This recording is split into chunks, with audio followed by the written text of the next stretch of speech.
दो। जी बिल्कुल। देखिए, सबसे बड़ी बात है कि कैजुअल मैं अप्रोच ही आपके जो पास रितेश सत्ताधारी। लौट रहा हूं। मेरे साथ अशोक गुप्ता जी इस वक्त जुड़ गए हैं, बिहार के पूर्व डीजीपी अशोक जी इस वक्त साथ में। अशोक जी, बहुत स्वागत है आपका। जिस तरीके से वारदातें हो रही हैं और बिहार में ताबड़तोड़ वारदातें हुई हैं पिछले कुछ वक्त में, और पटना में जैसे खुलेआम वारदातें हो रही हैं, ये दिखा रहा है कि कोई डर नहीं रह गया है पुलिस का। जी बिल्कुल, धन्यवाद। ये इन सब घटनाओं से तो स्पष्ट है कि क्रिमिनल्स का राज है और जी। सरकार जो है बिल्कुल पंगु हो गई है। हम्म। और जो अपराधियों के हौसले बुलंद हैं हम्म। और पुलिस का इमेज बिल्कुल खत्म हो गया, इकबाल खत्म हो गया है। पुलिस इमेज जो है, पुलिस का डर, इकबाल खत्म हो गया। सबसे चिंता की बात यह है, इसलिए ये घटनाएं बार बार हो रही हैं। गोपाल खेमका की हत्या हुई, ये घटना हुई, वकील साहब की हत्या हुई, दो लोग मारे गए, घर में घुस घुस के मार दिए, दो तीन जगह नर्स की बेटी मारी गई। तो लगातार पटना राजधानी है जो सबसे सुरक्षित होना चाहिए, और सरकार जो है कहती है जंगल राज जंगल राज। तो 20 साल पहले की, 20 साल से ये एनडीए की डबल इंजन की सरकार है, और ये कह के जो है पीछा छुड़ा लेते हैं, पल्ला झाड़ लेते हैं और दिशाहीन हो गए हैं। सरकार जो माननीय जो हमारे गृह मंत्री हैं, होम मिनिस्टर, जो जिनके अंदर पुलिस आता है, तो पुलिस को अच्छे जो तेज तर्रार एसपी पोस्ट करने की छूट नहीं है डीजी पुलिस को। जी। उनको फ्री हैंड नहीं दिया जा रहा है। सरकार दो चार जो है जो ब्यूरोक्रेट्स हैं वही चला रहे हैं। माननीय मुख्यमंत्री जी भी जो है तो उन्हीं के भरोसे हैं, ये जो ब्यूरोक्रेट्स हैं। तो पुलिस को का काम है क्राइम कंट्रोल करना, और डीजी पुलिस फ्रीली काम नहीं कर पा रहे हैं, अच्छे एसपी को ये नहीं पोस्ट कर पा रहे हैं। और सबसे बड़ी बात है कि ये जो बालू माफिया और शराब माफिया है, इसमें पुलिस का, स्थानीय पुलिस की इतनी संलिप्तता हो गई है, जिसके चलते पुलिस तंत्र बिल्कुल असहाय हो गया है, डिमोरलाइज हो गया है, करप्शन बहुत बढ़ गया है। तो इस मिली भगत से जो माफिया और क्रिमिनल्स का गठजोड़ है, उसमें स्थानीय पुलिस संलिप्त हो गए हैं, इनका गठजोड़ हो गया है, और ये लोग जो है असरदार नहीं हो पा रहे हैं। अभी एक महिला कांस्टेबल को जो है रौंदते हुए चला गया, वो स्कॉर्पियो वाला, जिसमें पार्टी की झंडा लगी हुई थी भाजपा की।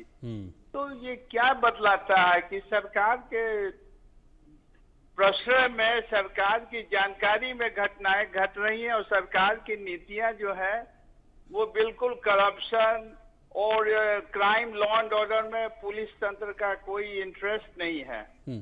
बिल्कुल सर, एक बात बड़ी प्रैक्टिकल सी है, एक बात बहुत प्रैक्टिकल सी है। जैसे कि अब मैं इस बात को मानता हूं, स्वीकार करता हूं कि पुलिस हर जगह हर वक्त मौजूद नहीं रह सकती। 1 to 1, man to man police नहीं सिक्योरिटी दे सकती, लेकिन यही पुलिस का इकबाल होता है, पुलिस का एक डर होता है बदमाशों में, जिसके चलते जो कानून व्यवस्था है वो काबू में रहती है। लेकिन यहां तो अस्पताल में घुसे, कोई चेहरा इन लोगों ने नहीं ढका, गोलियां बड़ी तसल्ली से मारी, उसके बाद पैदल चलते हुए निकल गए। यानी कि पुलिस का डर है ही नहीं, उनको यह भी डर नहीं कि हम पहचाने जाएंगे। जी बिल्कुल, यही बात मैं भी कह रहा हूं कि बिल्कुल जो है पुलिस का खौफ, पुलिस की इमेज खत्म हो चुकी है, और सरकार जो है इसके लिए रिस्पॉन्सिबल है। और हमारे होम मिनिस्टर जो माननीय मुख्यमंत्री जी हैं, पहले इतना मॉनिटरिंग करते थे, लेकिन इधर 5-10 साल से बिल्कुल ही जो है वो रिटायर हो चुके हैं। जनता भी देख रही है, समझ रही है कि वो अब निर्णय नहीं कर पा रहे हैं, उनकी इच्छा शक्ति नहीं है सरकार की क्राइम कंट्रोल की।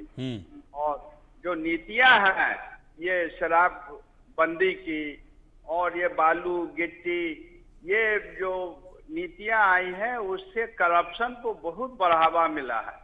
पुलिस पर अटैक्स बहुत बढ़ गए हैं। जहां भी है जनता पुलिस को फुटबॉल बना के जो है इधर नचा रही है, उधर नचा रही है।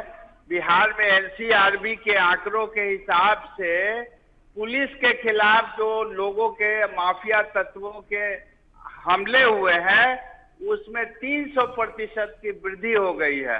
ये घटना जो बढ़ी है एनसीआरबी का 2022 का आंकड़ा है, जो अभी तक आया है 23-24 का आंकड़ा नहीं आया है एनसीआरबी का। तो भारत सरकार का क्राइम का आंकड़ा बता रहा है कि पुलिस का इकबाल खत्म हो चुका है। स्थानीय स्तर पर थाना इंस्पेक्टर डीएसपी जो है इतना करप्ट है कि इनका कोई डर भय इमेज रह ही नहीं गया है। और प्रशिक्षण की भी बहुत कमी है। कहीं भी जाते हैं मार खा जाते हैं, भाग पड़ती पुलिस, कहीं भागती है, थाना कहीं अटैक होता है। Attack on police is attack on government, वो सरकार का सिंबल होती है। थाना पर अटैक होना, वर्दीधारी पुलिस पर अटैक होना सरकार पर सीधे आक्रमण है, हमला है। और इतनी घटनाएं बढ़ गई हैं, 300% घटनाएं एनसीआरबी के आंकड़ों के हिसाब से बढ़ गई है। तो बताइए कि माने पुलिस का कोई खौफ नहीं है, पुलिस का अच्छा, एक सीधा सवाल सर, आपने तो सारी चीजों को बड़ी करीब से देखा है। आप डीजीपी रहे हैं तो आपने सत्ता को भी बड़े करीब से देखा है।